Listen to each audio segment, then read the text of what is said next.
పేదల తిరుపతిగా ప్రసిద్ధిగాంచిన కురుమూర్తి స్వామి బ్రహ్మోత్సవాలు పాలమూరు జిల్లాకే తలమానికంగా నిలుస్తున్నాయి. అత్యంత ప్రజాదరణ పొందిన ఆధ్యాత్మిక వేడుక ప్రతి ఏడాది నవంబర్లో ప్రారంభమవుతుంది.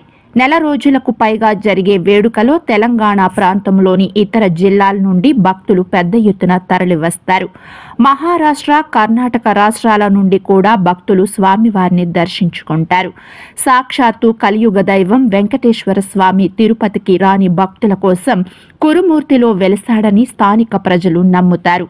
కురుమూర్తి స్వామి బ్రహ్మోత్సవాల్లో ఉద్దాల ఉత్సవం అత్యంత వైభవంగా జరుగుతుంది. కుల మతాలకు అతీతంగా ప్రజలు స్వామివారిని దర్శించుకుంటారు. కోరిన కోరికలు తీర్చే ఆపద మొక్కులవాడిగా భక్తులు భావిస్తారు.